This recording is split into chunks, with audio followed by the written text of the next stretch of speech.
Selamat sore, dokter. Selamat sore, dokter. Em, Sudah 70 orang yang bergabung. Silakan buka kamera dulu. Ya, Em, kita kuliah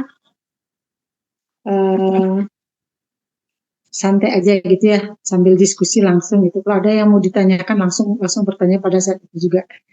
Dan jangan nunggu saya sampai selesai ngasih materi. Nah, saya ada share materi tentang gangguan metabolisme pada anjing dan kucing. Ke Feby udah saya kirim. Nah, itu sebenarnya studi kasus ya, studi kasus bagaimana kelainan metabolisme itu menyebabkan penyakit pada anjing dan kucing, khususnya menyebabkan obesitas, menyebabkan diabetes mellitus. Itu salah satu penyakit gangguan metabolisme.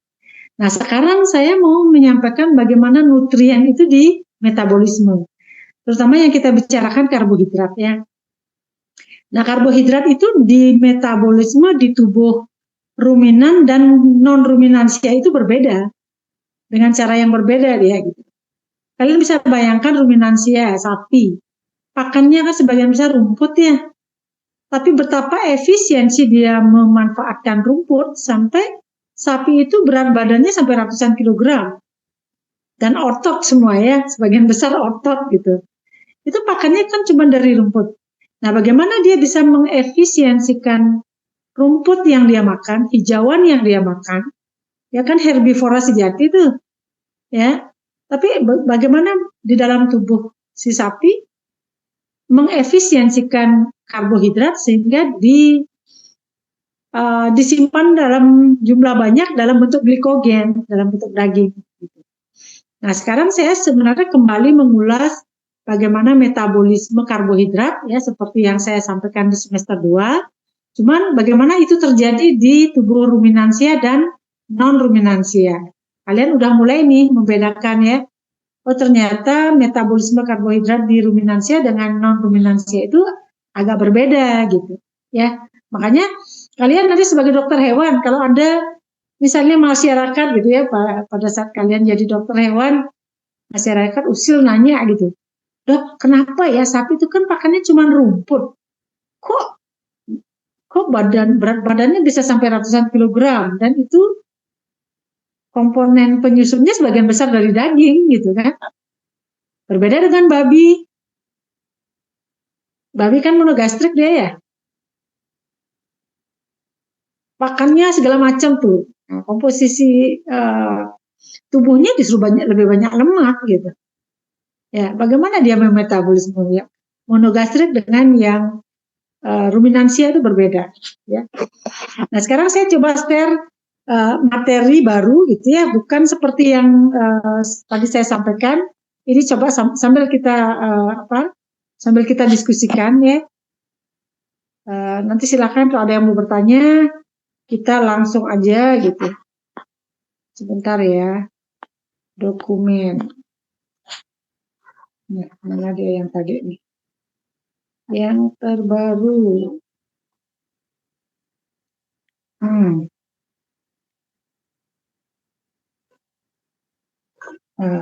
Jenis.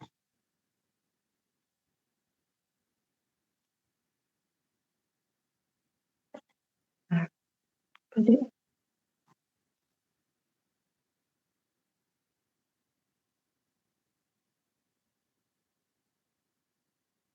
Nah, dia. Sebentar ya, saya cari materinya dulu.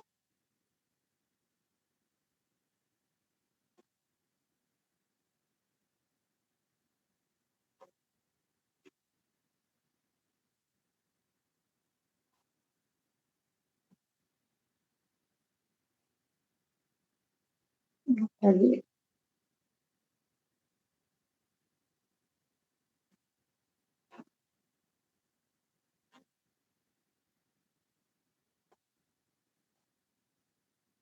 Yang mana?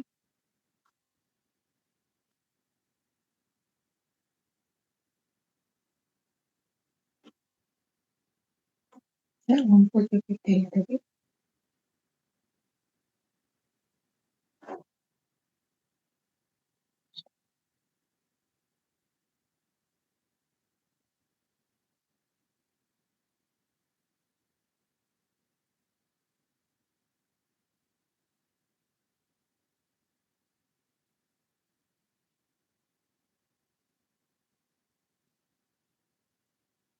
Sebentar ya.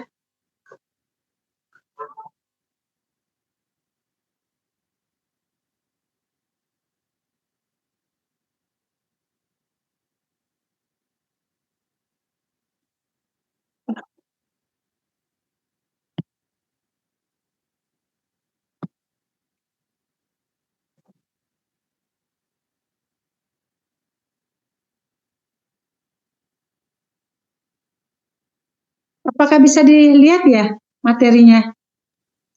Belum terlihat, Belum, Dok. dokter. Belum ya? Metabolisme nutrien karbohidrat pada hewan monogastrik. Gimana caranya nih?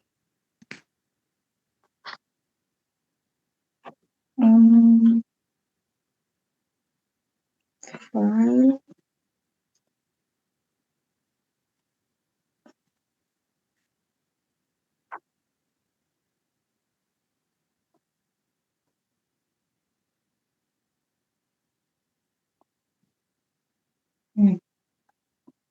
Aduh, gimana caranya? Izin, Dok, apakah dokter perlu bantuan untuk share screen? Iya, ini saya nyari materinya. Dia kan ada di dokumen. Yang ya. Oh, dulu.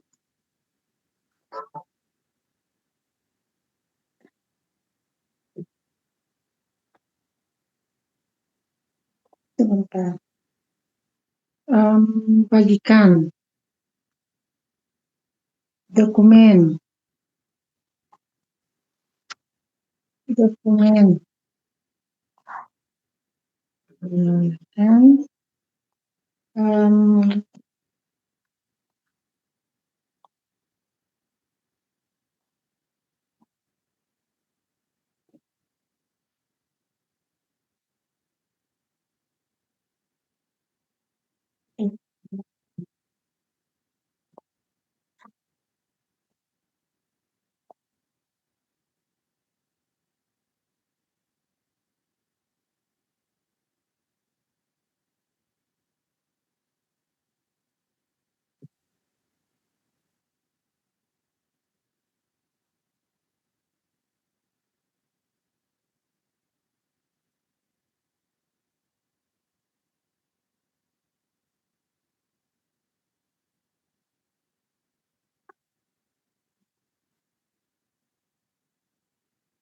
apa ini ya? Nah, udah kelihatan ya? Sudah, Dok. Sudah terlihat, dokter. Oke. Nah, ini saya ambil dari jurnal gitu ya. Saya coba intisarikan. Jadi bagaimana metabolisme karbohidrat untuk hewan monogastrik dan ruminansia. Kok keluar lagi deh. Nah, ini ya. Nah, pencernaan dan penyerapan karbohidrat pada hewan monogastrik ya. Nah, kalau hewan monogastrik gitu, dia di rongga mulutnya dia punya saliva. Ya, saliva itu biasanya mengandung enzim amilase yang mampu mencerna karbohidrat. Ya, amilase dia bisa memecah amilum ya yang ada dalam karbohidrat. Nah, biasanya pencernaan itu terjadi di dalam sepanjang saluran pencernaan, gitu ya. Itu kalau pada hewan monogastrik. Organ utama yang berperan sebagai yang berfungsi untuk menyerap karbohidrat, ya, adalah pada daerah usus halus, terutama di bagian jejunum.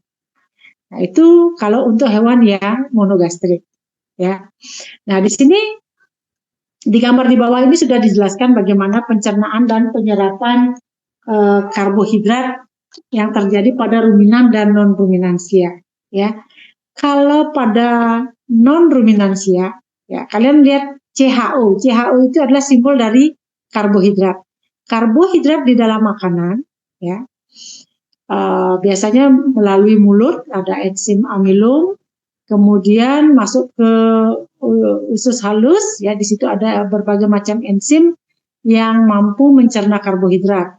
Nah, karbohidrat itu dengan bantuan enzim dia akan dipecah menjadi glukosa, ya. Di usus halus dia diubah menjadi glukosa. Kemudian glukosa ini akan diserap masuk ke dalam pembuluh darah. Nah, itu pada non-ruminansia.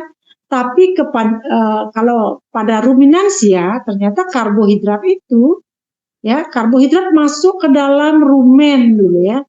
Di dalam rumen itu banyak ada mikroorganisme di sana, mikroorganisme yang mampu memfermentasi karbohidrat.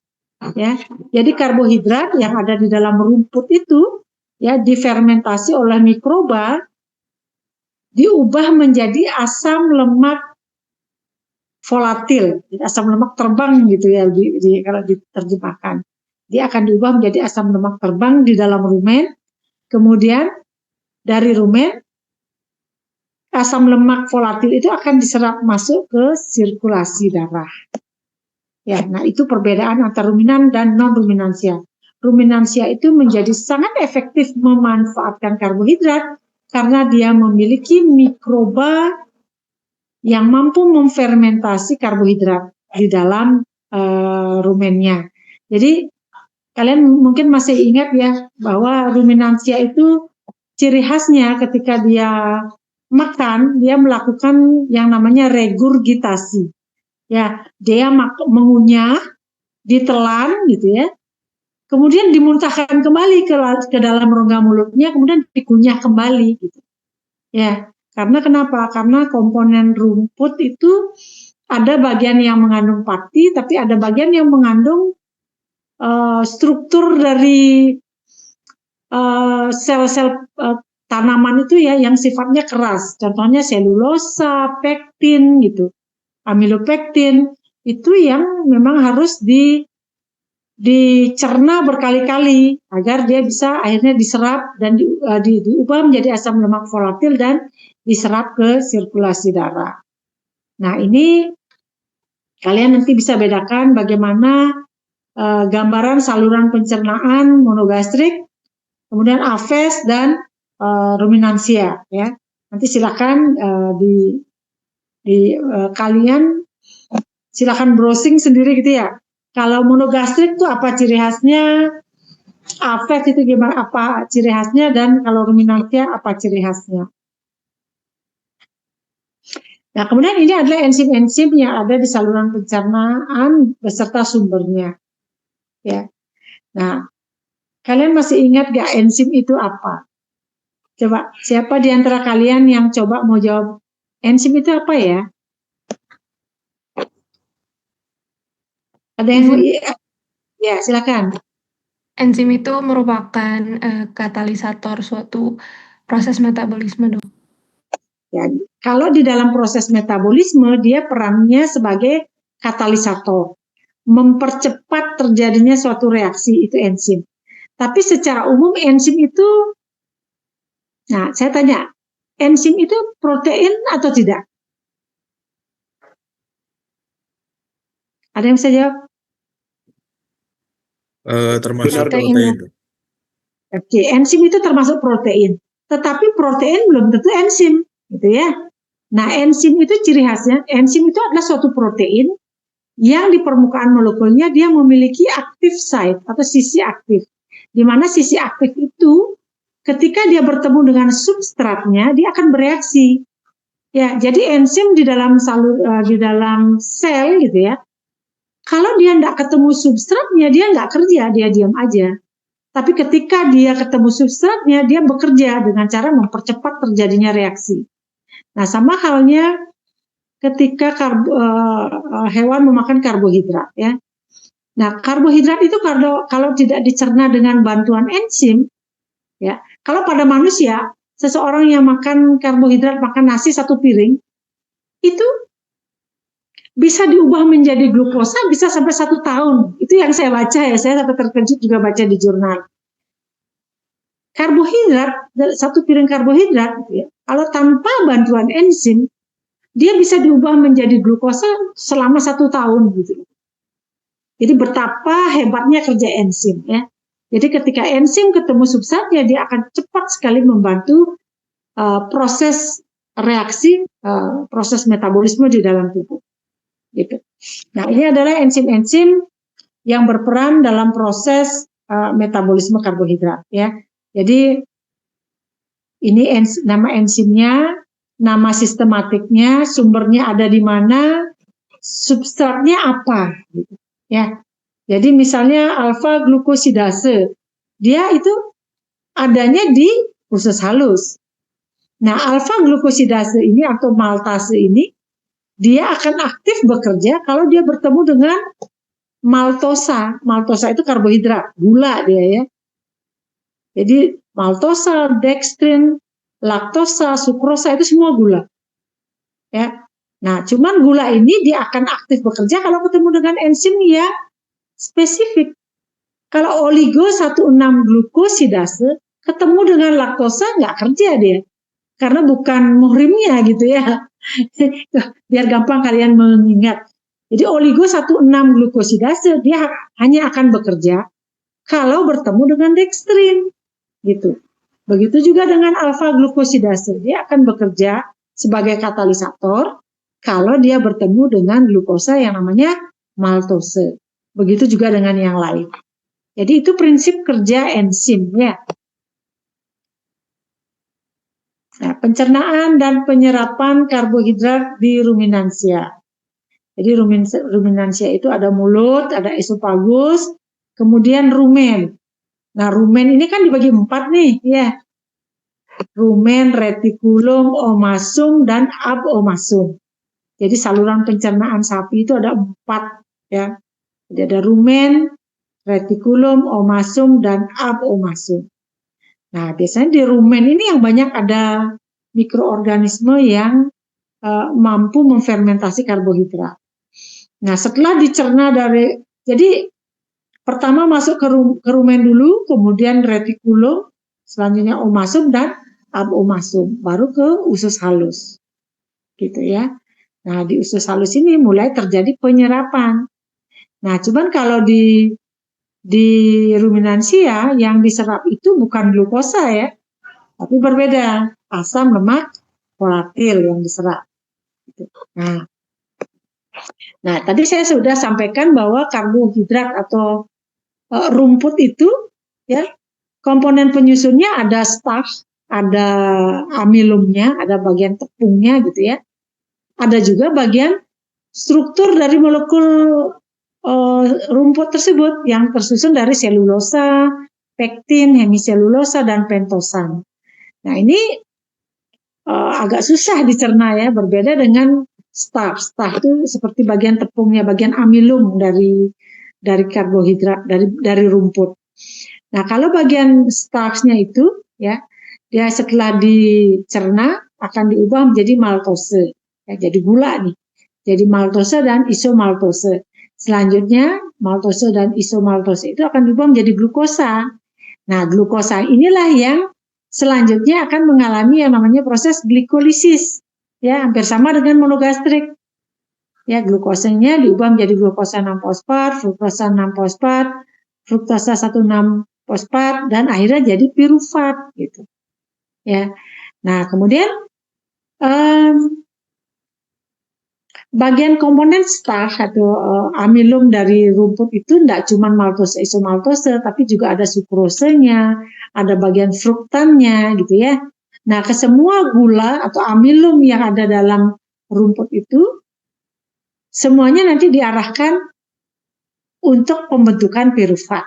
Ya, kalian lihat tanda panahnya semua mengarah ke pembentukan pirufat. Nah, begitu juga dengan selulosa.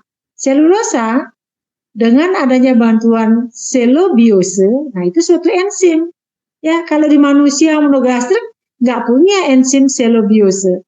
Makanya kenapa kalau kita banyak makan sayur, feses kita jadi banyak jumlahnya, volumenya, ya, karena selulosenya nggak bisa dicerna. Tapi justru kalau pada manusia hewan monogastrik, selulose itu sangat membantu untuk membersihkan usus, gitu ya. Jadi kalau kita cuma makan daging, di mana daging itu banyak mengandung lemak. Nah, lemak-lemak itu dia bisa menempel di sepanjang fili-fili usus. Nah, itu kalau tidak ada selulosa yang menyapu bersih, tempelan-tempelan lemak itu, itulah yang menyebabkan cepat atau lambat individu itu bisa aja mengalami kanker kolon gitu ya, kanker usus. Ya biasanya orang-orang yang mengkonsumsi banyak daging tapi sedikit mengkonsumsi serat, nah umumnya banyak ditemukan mengalami kanker kolon, ya kanker usus besar. Itu karena apa? Karena tidak ada bagian selulosa yang menyapu bersih permukaan luar atau fili-fili ususnya tuh nggak ada yang nyapu bersih. Kalian bisa bayangkan kalau serat-serat selulosa itu banyak, ya bisa dicacah tapi tidak dicerna. Akhirnya dia berperan sebagai sapu di sepanjang permukaan usus halus dan usus besar individu tersebut, ya. Jadi dia menyapu bersih tempelan-tempelan lemak yang ada menempel di fili-fili usus. Ya. Nah, begitu juga dengan pektin, hemiselulosa, dan pentosan.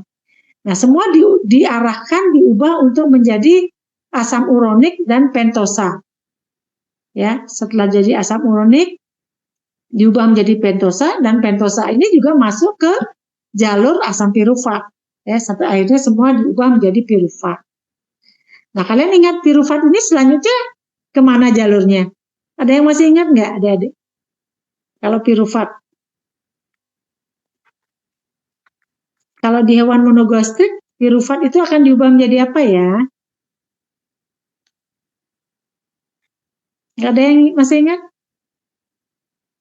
Ada nggak yang masih ingat dengan kata asetil koenzim A? Ada? Lupa banget ya, materi kuliah semester 2. Jadi pirufat ini nanti selanjutnya diubah menjadi asetil koenzim A. Asetil koenzim A lanjut masuk ke siklus asam sitrat. Nah, ini jalurnya pirufat. Ya.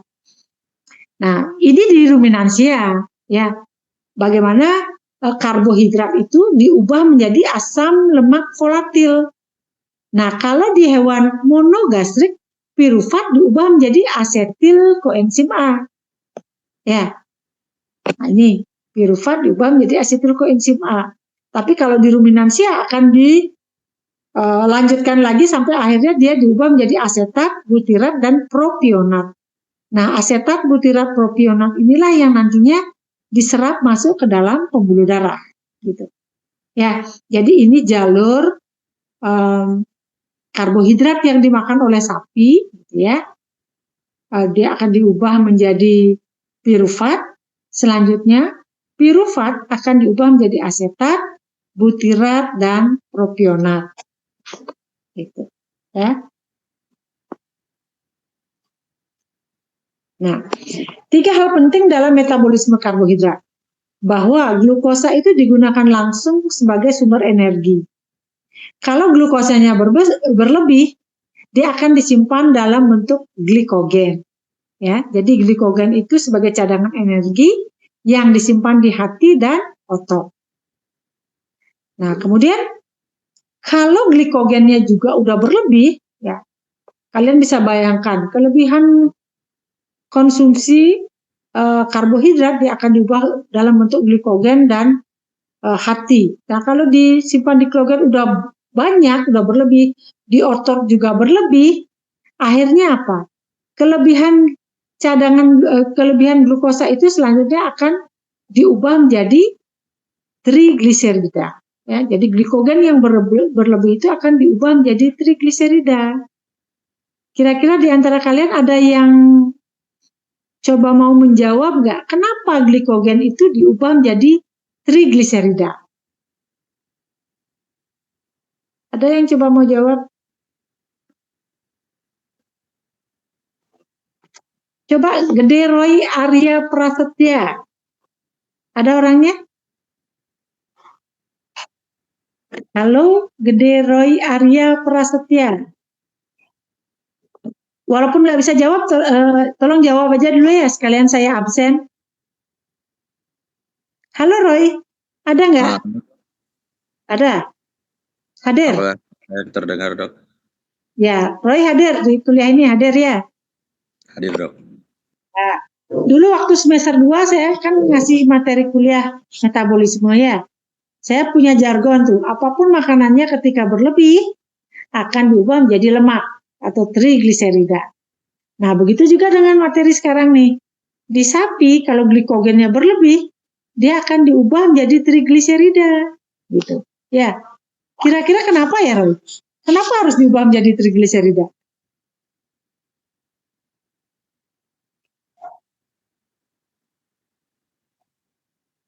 Yang lainnya, kalau Roy nggak bisa yang ini, coba, ada yang mau coba? Penyimpanannya, Dok. Ya, benar. Jadi penyimpanannya diubah, dulunya diubah jadi glikogen, karena glikogennya udah berlebih, akhirnya dikonversi menjadi trigliserida. Kira-kira apa ya alasannya? Coba kalian pikirkan kemampuan menyimpan energi, jumlah kalori yang disimpan gimana? Silakan yang lain. Boleh izin Ya. jawab, Dok, mungkin karena bisa tahan lama simpannya? Yang lain, oke. Oke, boleh disimpan lebih lama. Oke, yang lain? Boleh izin jawab, Dok? Boleh, salah juga nggak apa-apa. Yang penting kamu ada inisiatif mau jawab. It's okay. Ya. Oke.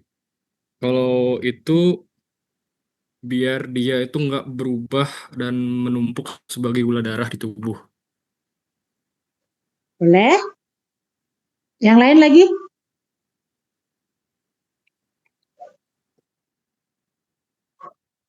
Kalian masih ingat nggak? Kalau 1 mol protein dan karbohidrat, itu ketika di metabolisme, dia akan diubah menjadi 4 kilokalori. Tapi kalau 1 mol lemak, di metabolisme dia akan menghasilkan 9 kilokalori. Mana lebih banyak kandungan kalorinya dalam berat yang sama? Lemak kan? Ya, lemak kan? Jadi tubuh itu mengefisiensikan penyimpanannya ke lemak. Karena apa? Dengan 1 mol dengan berat yang sama, tapi dia bisa menyimpan kalori lebih banyak, 2 kali lipat lebih gitu. Dia bisa menyimpan kalori.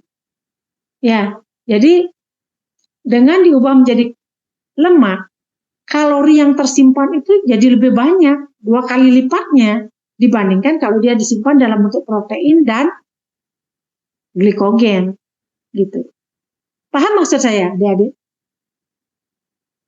Kalau belum paham, bilang aja, nanti saya jelasin lagi. Kira-kira paham maksud saya? Paham, Dok. Oke, jadi itu alasannya. Kita juga seperti itu. Kita sebanyak-banyaknya makan, ya. Awalnya kita nambah berat badan, ototnya nambah. Lama-lama lemaknya yang nambah, bukan ototnya yang terus-terusan nambah, ya kan? Tapi kenapa kok jadi lemaknya yang banyak nih? Semakin tambah banyak makan, lemaknya yang nambah, bukan ototnya. Kalau nge-gym baru ototnya yang nambah ya. Nah, ini kalau kita makan bebas gitu, justru lemaknya yang nambah. Kenapa? Karena tubuh mengefisiensikan penyimpanan agar kalori yang berlebih itu disimpan dalam jumlah efisien. 1 mol tapi dia nyimpan 9 kilokalori. Tapi kalau disimpan dalam bentuk protein, dalam bentuk otot, 1 mol itu cuma bisa nyimpan 4 kilokalori gitu. Ya, jadi tubuh itu sudah sangat cerdas gitu ya. Jadi kalau kalorinya berlebih, dia akan disimpan dalam bentuk lemak. Ya. Nah, ini adalah jalur glikolisis. Bagaimana glukosa, ya, glukosa itu diubah sampai akhirnya menghasilkan pirufat, ya. Kalian nggak perlu hafal, yang penting jalurnya, oh glukosa. Kalian bisa bayangkan ketika kalian minum Mixu gitu misalnya, Mixu yang manis tuh banyak glukosanya ya. Nah, glukosa Mixu yang saya minum gitu, di tubuh tuh gimana sih jalurnya, gimana sih dia di metabolisme sampai menghasilkan ATP, sampai saya akhirnya bisa gerak banyak tenaga gitu. Oh ternyata glukosa yang kita minum yang udah diserap ke darah, dia akan diubah menjadi glukosa. Jadi sudah diserap ke darah, dari darah masuk ke dalam sel. Ya, di dalam sel baru dia mengalami glikolisis. Ini kalau orang sehat, tapi kalau orang diabetes nggak bisa, glukosanya nggak bisa masuk ke dalam sel. Glukosa hanya beredar di darah, jadilah dia diabetes mellitus. Kena DM jadinya. Tapi kalau orang sehat, banyak minum gula, hormon insulinnya masih bagus, oke lah. Jadi glukosa masih bisa masuk ke dalam sel. Setelah di dalam sel, glukosa dipecah. Dipecah caranya gimana? Oh, diubah dulu jadi glukosa 6-fosfat, diubah lanjut jadi fruktosa 1,6-fosfat, diubah terus sampai akhirnya dia diubah menjadi pirufat. Gitu.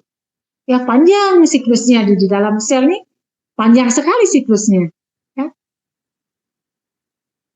Nah lanjut, setelah dia diubah menjadi pirufat, nah pirufat itu kemudian masuk ke dalam mitokondria, ya masuk ke dalam mitokondria. Di dalam mitokondria, pirufat itu diubah menjadi asetil koenzim A.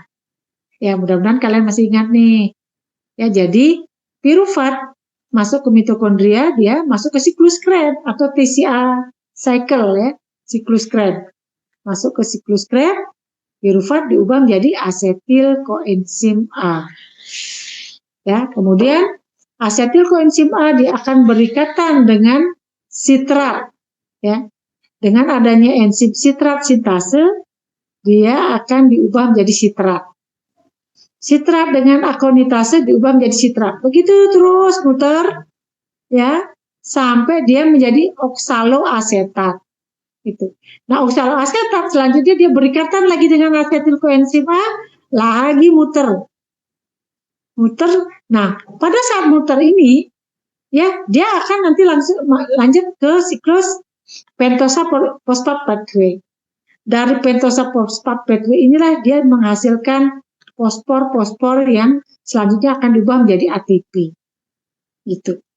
Nah, ini panjang prosesnya. Kalian tidak perlu hafal sih, tapi setidaknya tahu, oh gini nih jalurnya. Dari gula yang saya minum, dia masuk ke dalam pembuluh darah, diserap ya. Dari pembuluh darah masuk ke dalam sel nih, ke jaringan otot, sel-sel hati gitu ya. Nah, di dalam sel hati dan sel-sel otot, glukosa itu mengalami glikolisis, diubah menjadi pirufat. Ya. Nah, pirufat selanjutnya dia akan masuk ke dalam mitokondria di dalam sel nih. Nah, di mitokondria dia akan terjadi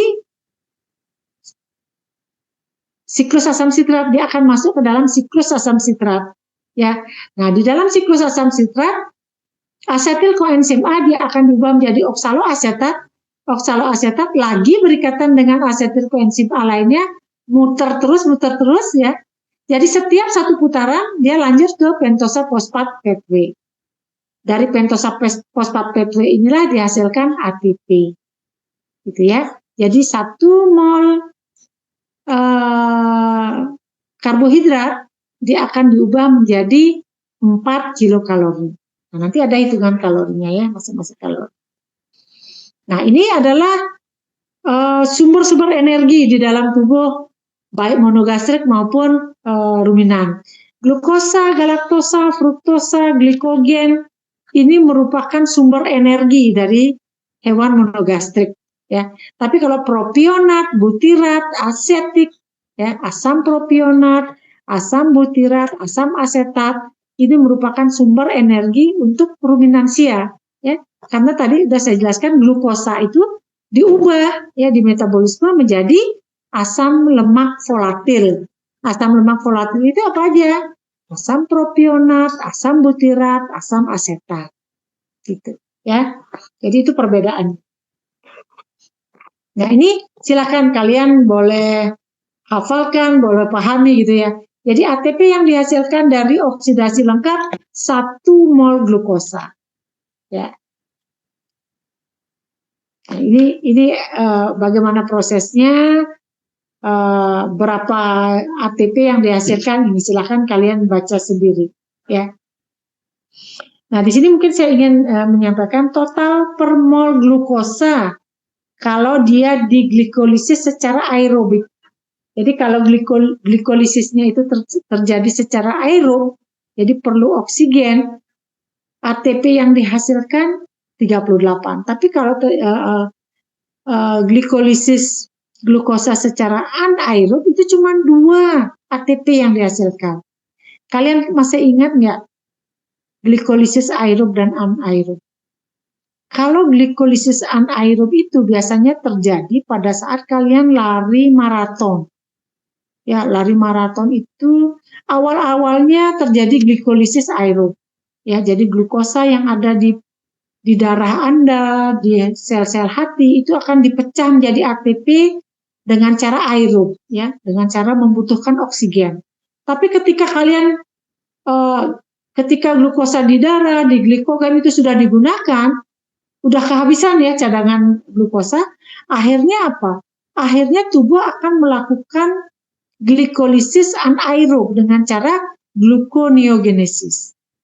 Nah, ternyata dengan cara anaerob atau dengan cara gluconeogenesis, jumlah ATP yang dihasilkan sangat sedikit, cuma 2, gitu. Ya, jadi sebenarnya jauh lebih efektif kalau glikolisis itu terjadi secara aerob. Ya, nah adik-adik, mungkin untuk memahami materi ini, kalian silahkan buka-buka lagi materi kuliah di semester 2 ya, biar nggak terlalu jauh banget gapnya.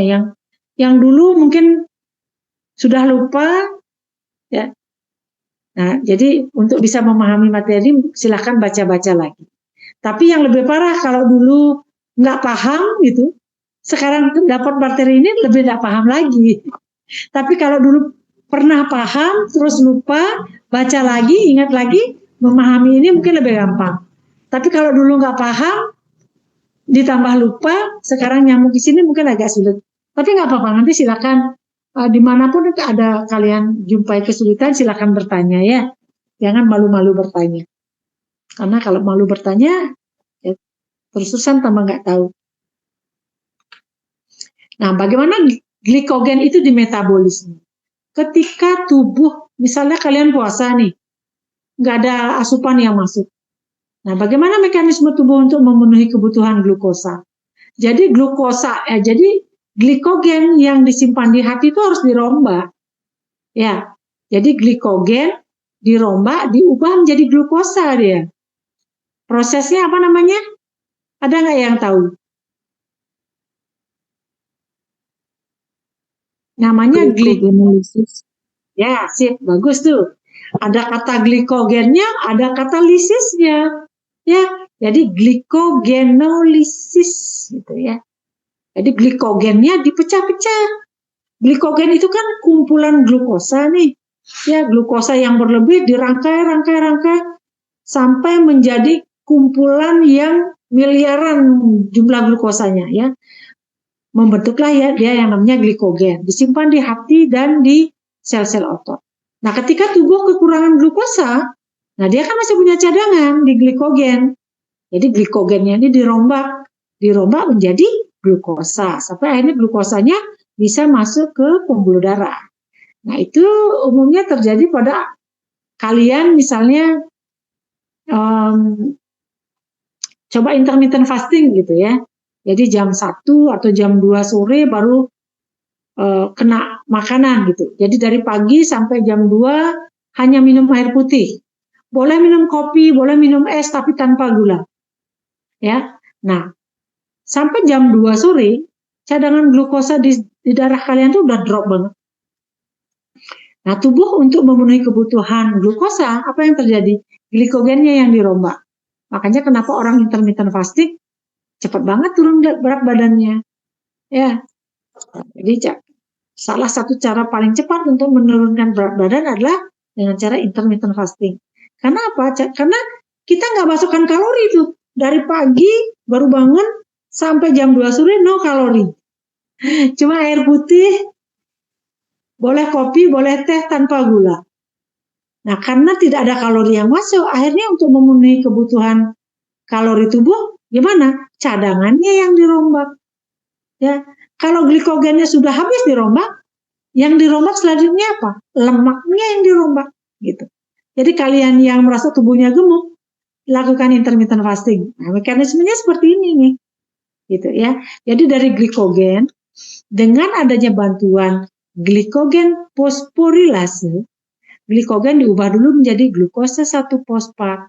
Kemudian glukosa 1-fosfat dengan ada bantuan enzim fosfoglukomutase diubah menjadi glukosa 6-fosfat. Nah, selanjutnya glukosa 6-fosfat kalau dia proses glikogenolisisnya terjadi di hati, dia akan dibantu oleh enzim 6-fosfatase, ya.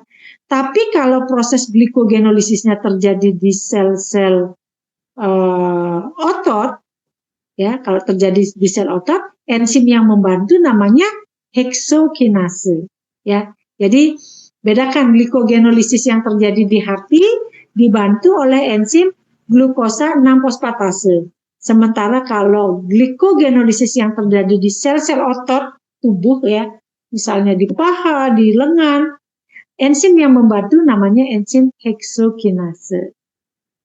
Nah, kemudian glukosa 6-fosfat biasanya dari semua organ tubuh makhluk hidup, ya. Jadi sel-sel otak itu hanya bisa mengkonsumsi glukosa sebagai sumber energinya. Selain glukosa nggak mau dia. Kalau kepepet banget dia mau pakai badan-badan keton. Benda-benda keton yang merupakan hasil akhir dari gluconeogenesis. Ya. Nah, tubuh itu merombak glikogen sebenarnya yang diutamakan, diprioritaskan pertama itu adalah untuk sel-sel otak. Di otak, ya, jadi muscle dan brain itu diutamakan di glukosa. Kalau otak kekurangan glukosa, apa yang terjadi?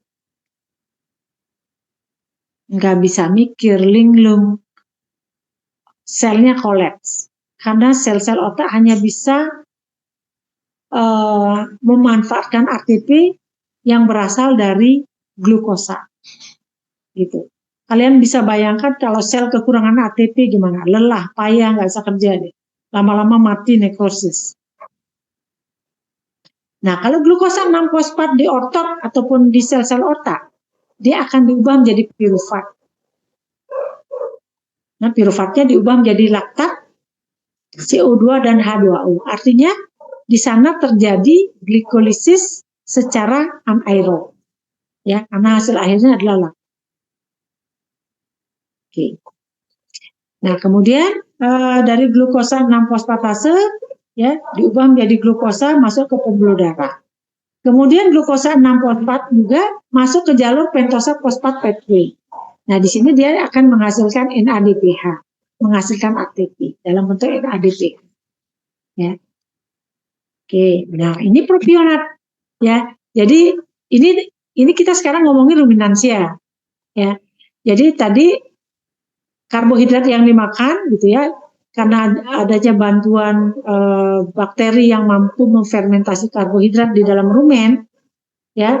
Jadi karbohidrat itu diubah menjadi propionat, asam asetat dan butirat. Nah, sekarang selanjutnya untuk dia bisa menjadi glukosa, propionat dan asetat itu akan diubah menjadi glukosa. Ya. Nah, jadi propionat dan asetat yang udah masuk ke pembuluh darah, dia akan dikonversi, akan diubah menjadi glukosa. Itu. Ya. Oke.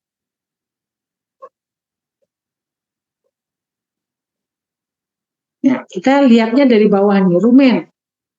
Fermentasi rumen menghasilkan propionat. Ya.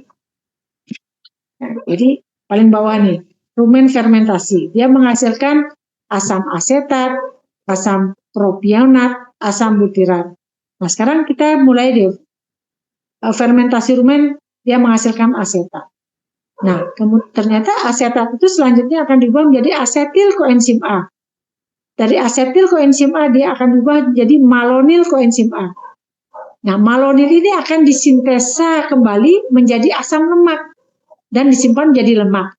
Nah, hal ini terjadi kalau tubuh ruminan itu kelebihan karbohidrat. Ya, makanya kenapa asetatnya disimpan menjadi asam lemak, ya, menjadi lemak dia. Nah, bagaimana kalau tubuh ruminan itu membutuhkan ATP?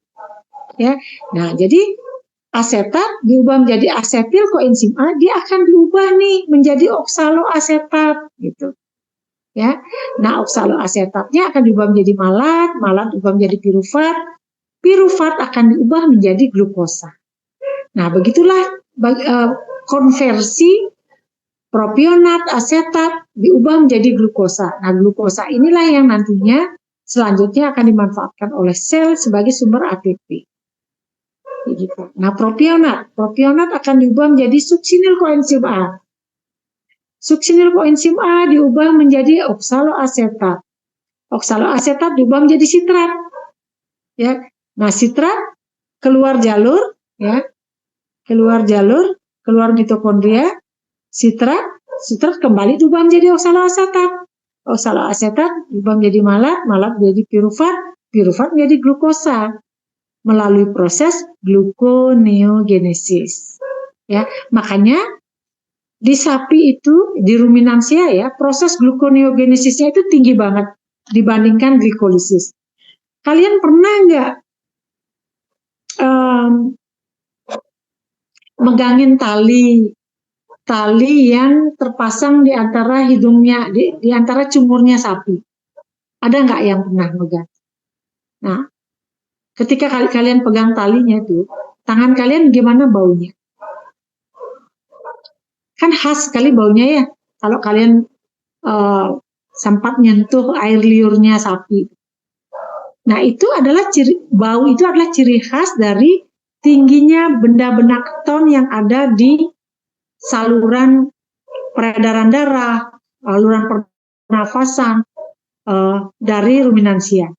Itu adalah akibat tingginya proses gluconeogenesis yang terjadi pada ruminansia. Ya, karena hasil akhir dari proses gluconeogenesis adalah terbentuknya benda-benda keton. Makanya kenapa nafasnya sapi gitu ya, baunya seperti bau-bau keton atau bau-bau aseton. Kalian bisa ngebayangin nggak bau aseton? Aseton itu seperti aromanya seperti cairan penghapus kutek gitu loh. Ada yang pernah pakai? Di antara kalian pasti banyak yang pakai. Baunya seperti itu. Ada aroma manis-manisnya tapi gimana ya? Gimana cara mendeskripsikan bau keton?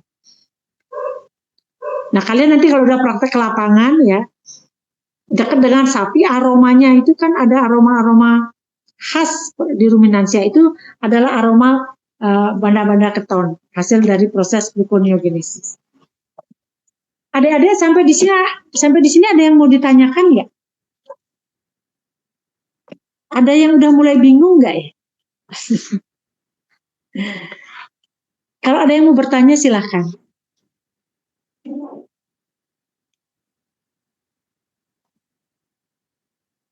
Nah, ini lanjut lagi.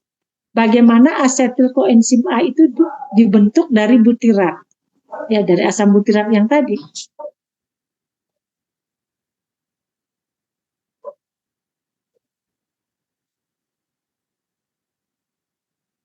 Jadi jalurnya dari atasnya, dari butirat. Ini nggak perlu kalian hafalin ya. Tapi sekedar kalian tahu, oh dari butirat jalurnya panjang nih. Banyak sekali enzim yang bekerja dalam satu sel untuk mengubah butirat lanjut ke atas sampai terbentuk asetil koenzim A.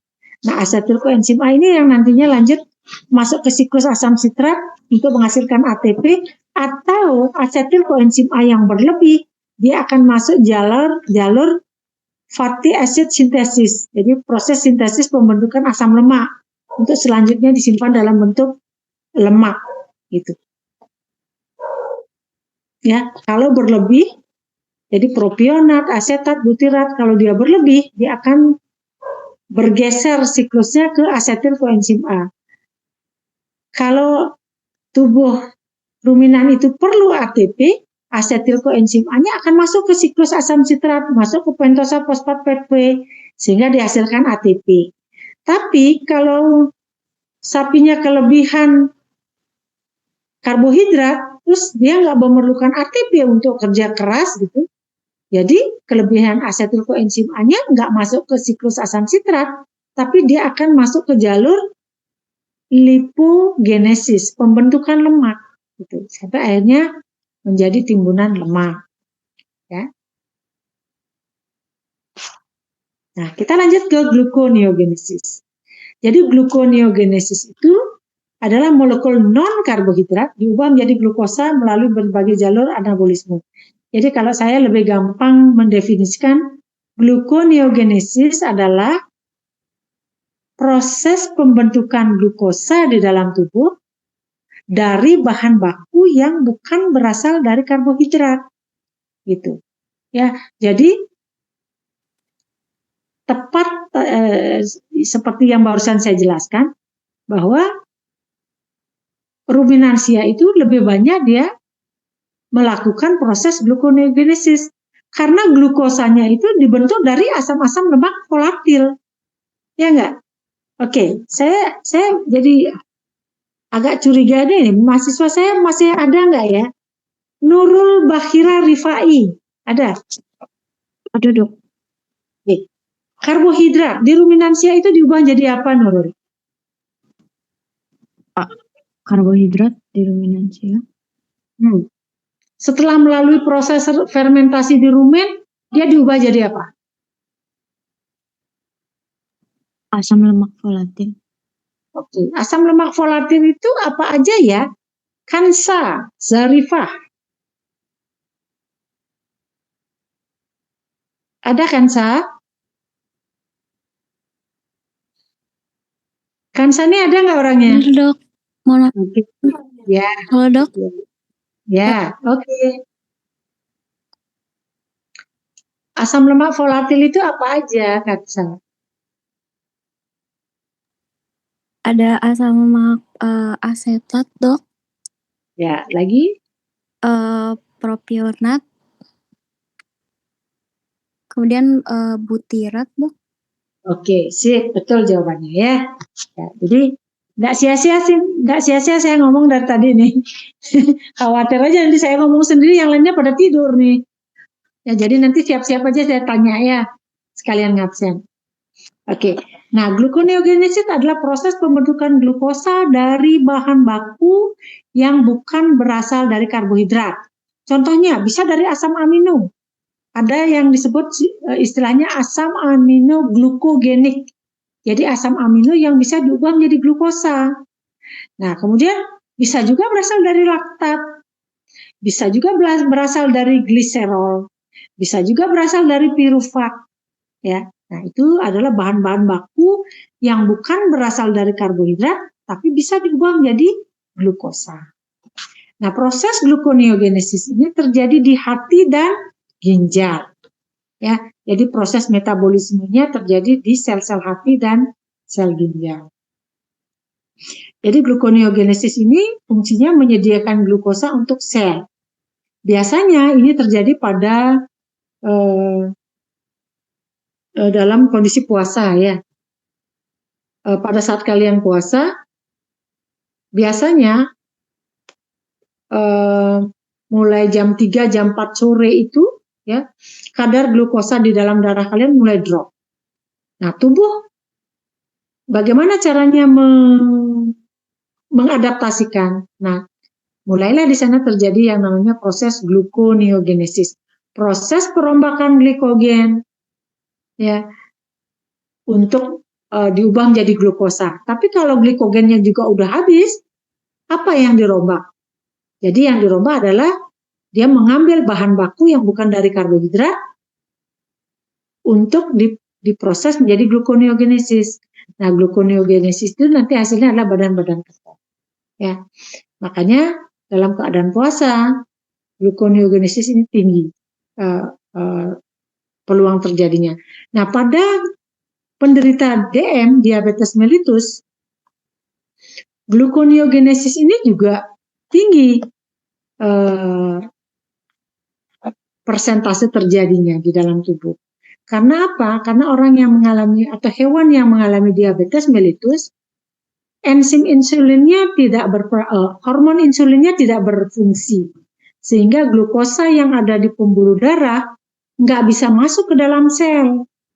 karena nggak ada hormon insulin yang membantu membukakan pintu membran sel. Gitu. Akibatnya apa? Glukosa itu hanya beredar di sepanjang pembuluh darah. Orangnya atau hewannya makan banyak, tapi sel-selnya kelaparan. Gitu. Makanya kenapa dia terus merasa lapar? Makan terus, tapi terus merasa lapar. Gitu. Karena apa? Karena selnya nggak dapat makanan. Akibatnya apa? Sel nggak punya bahan baku, nggak dapat glukosa. Lalu sel di mana dapat ATP? Ya dia harus melakukan switch gitu. Dia cari bahan baku yang bukan dari glukosa untuk bisa dia menghasilkan ATP untuk bisa diubah menjadi glukosa gitu. Selanjutnya glukosa diubah menjadi ATP. Nah, itu proses pada orang yang diabetes mellitus.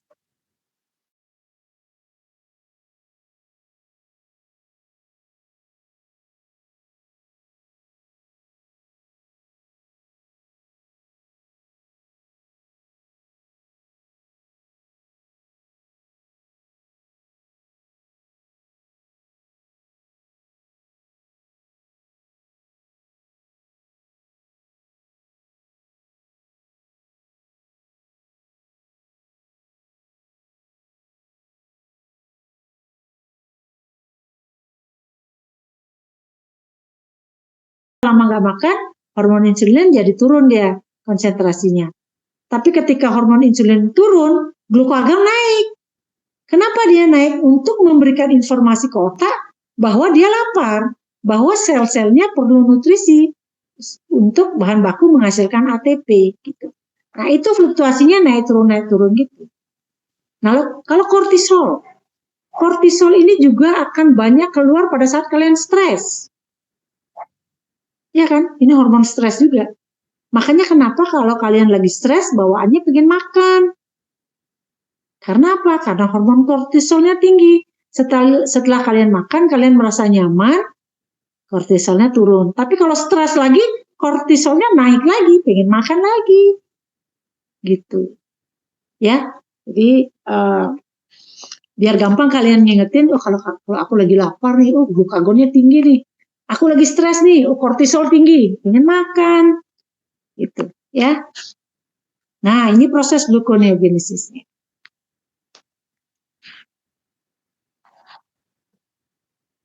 Ya, kita mulainya dari pirufat. Ya. Ya, dari pirufat ya yang didapat dari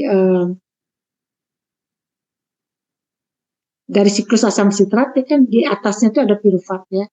Nah, pirufat itu selanjutnya laktat gliserol. Nah, ini bahan bakunya ya.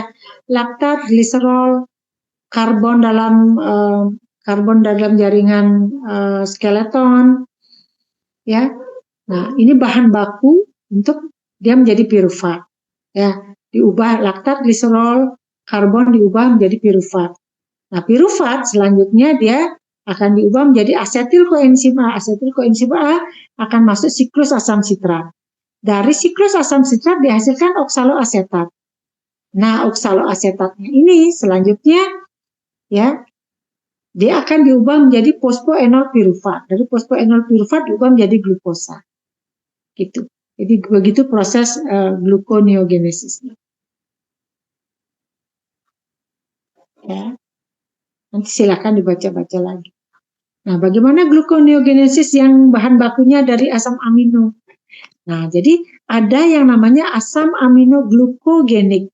Jadi semua asam amino kecuali leusin dan lisin. Saya tanya sekarang lagi sama kalian. Sambil absen. Chandra Dewi. Ada Chandra Dewi? Ada, Dok. Oke. Chandra Dewi. Asam amino itu ada berapa jumlahnya ya? Asam amino yang ada di dalam tubuh. Asam amino yang ada di dalam tubuh makhluk hidup, hewan dan manusia. Berapa ada jumlah asam amino?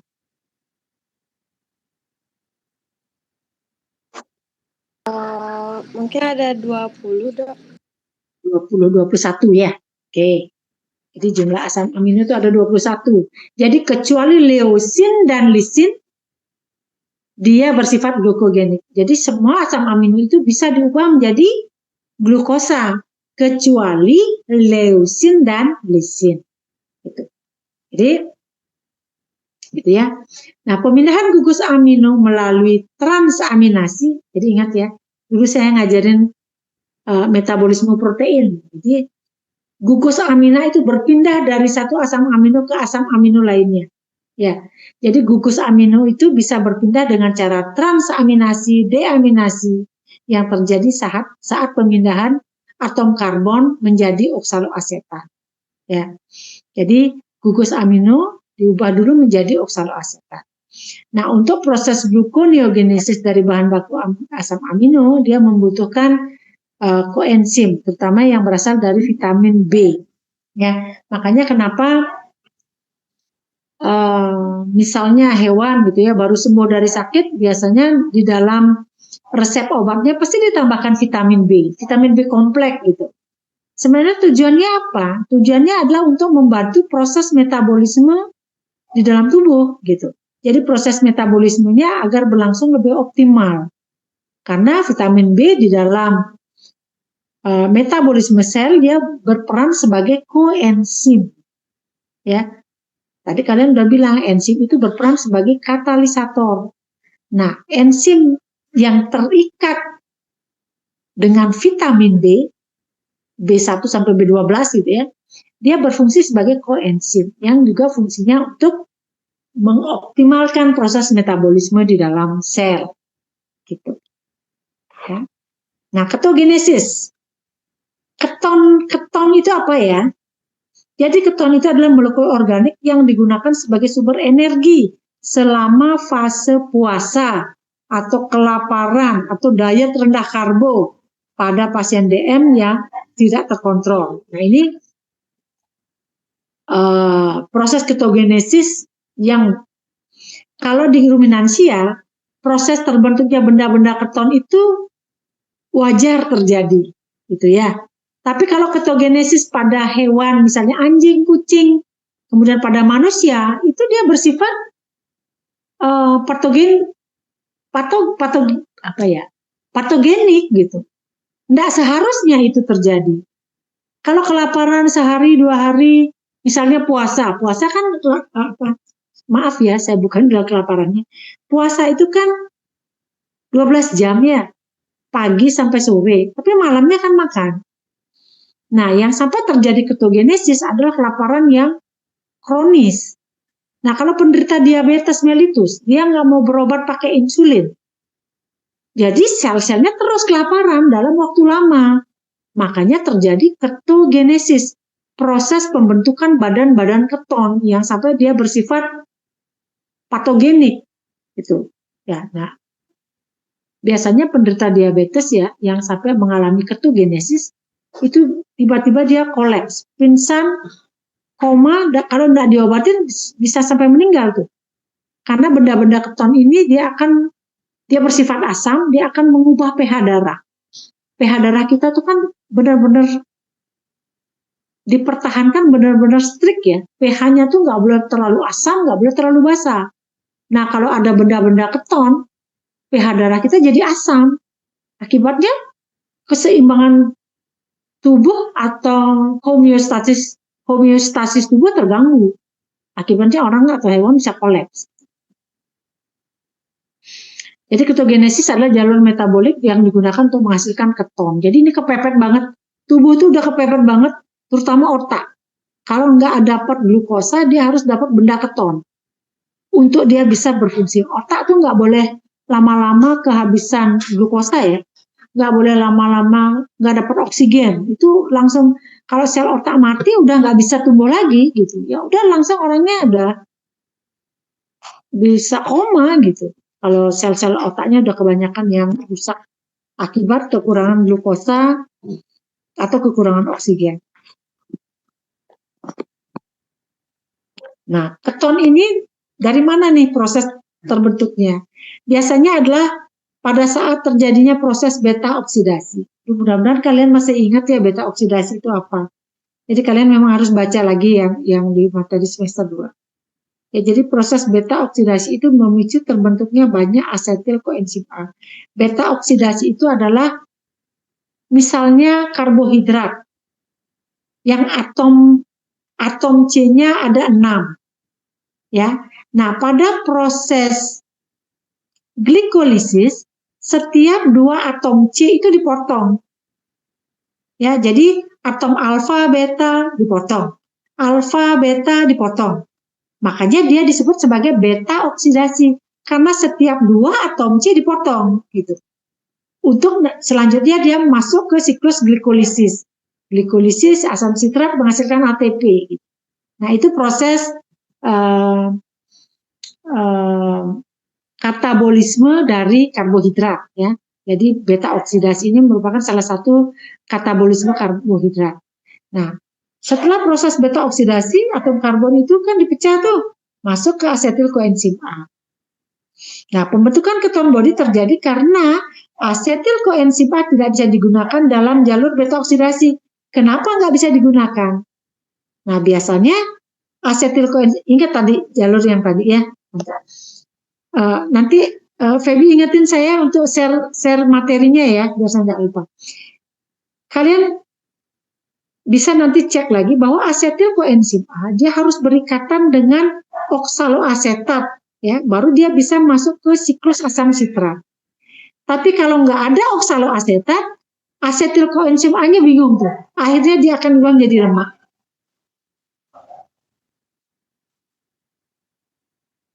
Atau dia akan diubah menjadi keton body. Ya, seharusnya asetil koenzim A ini kan harusnya berikatan dengan asetil koenzim oksaloasetat.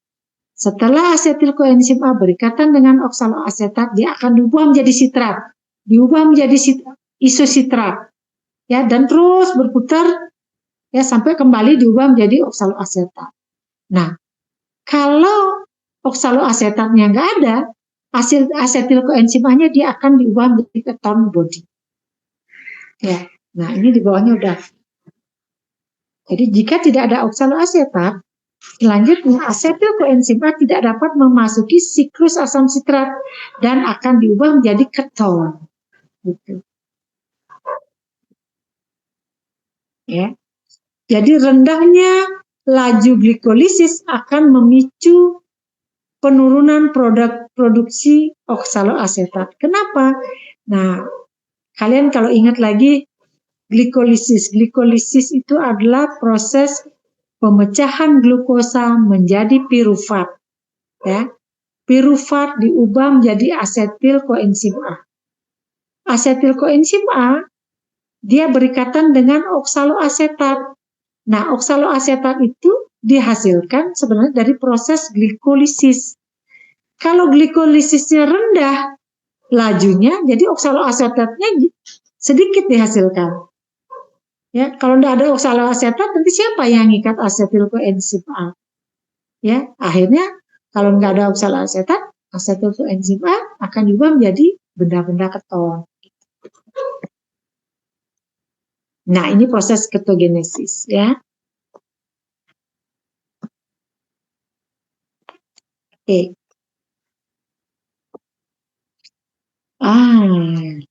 Ya. Oke, gini adik-adik ya. Nanti untuk proses ketogenesis kita diskusikan pada saat kita offline ya. Jadi bagi kalian yang memang benar-benar ingin tahu, kalian silakan bertanya ke saya pada saat nanti presentasi ya. Karena kalau toh sekarang saya jelaskan terus kalian nggak paham, percuma aja gitu loh. Ya saya lanjut ke proses ini aja ya. Mengapa sih proses ketogenesis itu penting? Nah, karena otot rangka, otak, dan ginjal memiliki enzim yang dapat memanfaatkan keton sebagai sumber ATP. Jadi, mekanisme tubuh kalau kekurangan glukosa, ya, dia akan melakukan proses yang namanya gluconeogenesis. Gluconeogenesis itu menghasilkan badan-badan keton. Nah, badan-badan keton itu ternyata bisa dimanfaatkan oleh otot rangka, otak, ginjal. untuk dimanfaatkan sebagai sumber ATP. Kenapa? Karena organ-organ itu memiliki enzim yang dapat memanfaatkan keton sebagai sumber ATP. Ya, ingat otot rangka, otak, ginjal, dia punya enzim tuh yang bisa mengubah keton menjadi ATP. Ya, jadi gitu. Nah, benda-benda keton ini berperan sebagai cadangan sumber energi utama ketika kadar glukosa rendah. Ya, pada saat kalian berpuasa ya, pada bulan puasa, kalian puasa, ketika kadar glukosa di darah itu mulai turun, nah ini badan-badan keton nih yang menggantikan peran glukosa agar kalian nggak kolaps gitu. Ya. Nah, ketogenesis ini terjadi tujuannya adalah untuk menghambat penggunaan asam amino sebagai sumber energi utama. Kenapa? Karena asam amino ini biaya metabolismenya mahal. Ya, di antara nutrien yang ada di dalam tubuh, karbohidrat, protein, lemak, yang paling mahal itu protein. Kenapa? Karena daripada protein itu digunakan sebagai ATP, lebih penting protein itu diubah menjadi hormon, enzim, mengganti sel-sel yang rusak, mengganti sel-sel darah merah yang sudah tua. Jadi pemanfaatan asam amino itu ke fungsi-fungsi yang urgent, yang penting-penting saja. Kalau kepepet banget, kelaparan banget, baru menggunakan asam amino sebagai sumber glukosa. Baru asam-asam amino glukogenik itu diubah menjadi glukosa. Tapi kalau tubuh itu masih punya cadangan lemak, dia akan melakukan gluconeogenesis, akan memanfaatkan benda-benda keton sebagai sumber cadangan energi.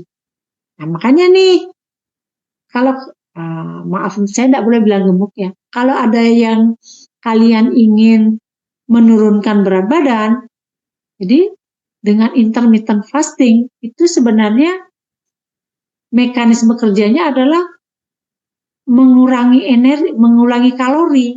Jadi dari pagi sampai sore, sampai jam 2 atau jam 3 gitu ya, kalian boleh makan, tapi yang non-kalori. Apa yang non-kalori? Air putih. Boleh teh, tapi tanpa gula. Kopi tanpa gula. Boleh. Itu aja diminum. Yang paling bagus adalah air putih. Kalau itu saja bisa kalian lakukan, berapa kalori, berapa cadangan kalori yang ada di glikogen, di lemak itu dirombak semua untuk memenuhi kebutuhan kalori kalian. Gitu. Ya, oke. Maaf adik-adik, setelah ini apakah kalian ada kuliah lain ya? Saya nampaknya nanti kebanyakan materi nih. Halo? Tidak ada dokter. Oke, ini mau dilanjut atau gimana ya?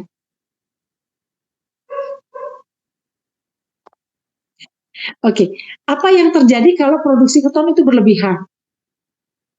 Nah, kalau ketosis artinya tingginya kadar keton di dalam darah. Ya, makna kata dari ketosis, high level of keton in blood. Jadi tingginya kadar keton, badan-badan keton di dalam darah. Kapan itu terjadi? Nah, ini biasanya terjadi pada awal-awal masa laktasi dari sapi perah ya. Jadi awal-awal masa laktasi sapi sesudah melahirkan, itu biasanya proses terjadinya ketosis itu tinggi. Pada akhir kebuntingan pada domba, pada domba-domba yang berkali-kali mengalami kebuntingannya berkali-kali gitu ya. Jadi di awal-awal kebuntingan itu sering mengalami ketosis. Kemudian ketosis juga terjadi pada penderita diabetes. Nah, kemudian apa itu ketoasidosis? Ini ketosis yang parah, tingginya kadar keton di dalam darah, menyebabkan turunnya kadar pH di dalam darah. Nah, kalau pH darah itu turun di bawah 7, gejala klinisnya apa? Dia akan mual, muntah, koma, lanjut ke kematian. bahaya banget ya kalau pH darah kita terlalu asam akibat ketosis. Gitu ya. Nah, cara pengobatannya apa? Ya kasih infus glukosa gitu, ya. Jadi kita berikan glukosa sehingga tubuh tidak lagi melakukan gluconeogenesis yang menghasilkan badan keton karena sudah ada glukosa. Nah, ini bisa diberikan kepada hewan yang nggak diabetes, tapi kalau dia diabetes ya harus ditambahkan dengan penyuntikan insulin ya agar glukosanya bisa dimanfaatkan oleh sel untuk glikolisis. Oke, ini adalah awal-awal penjelasan tentang metabolisme di awal ya. Oke. Adik-adik, mungkin itu saja yang bisa saya jelaskan. Kalau sekiranya ada yang mau bertanya, silahkan. Silahkan buka kamera semua.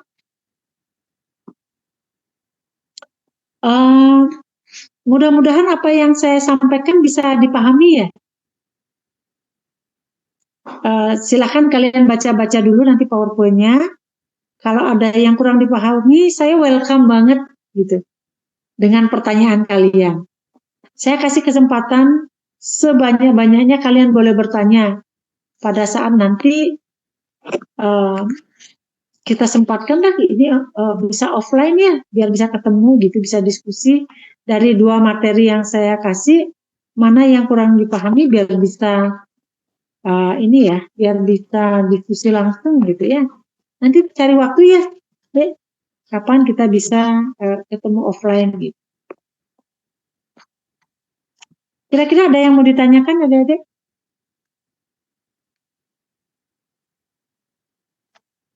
Oke, nanti silakan dibaca-baca dulu ya materi saya, dipahami, kurang paham dibaca lagi. Kalau kurang paham minta bantuan Google boleh. Ya, kalau nggak bisa juga nanti kita ketemu boleh. Kalian boleh japri saya untuk bertanya boleh. Silakan. Ya. Oke adik-adik, itu saja dulu dari saya. Mudah-mudahan apa yang saya sampaikan bermanfaat untuk kalian. Bisa sedikit dipahami. Ya, daripada tidak sama sekali walaupun sedikit ya lumayan daripada tidak. Ya. Oke, adik-adik itu saja dari saya. Terima kasih atas perhatian kalian. Sampai jumpa. Selamat beristirahat. Ya, silakan kalian boleh keluar dari room ini. Selamat malam. Selamat malam, terima kasih banyak.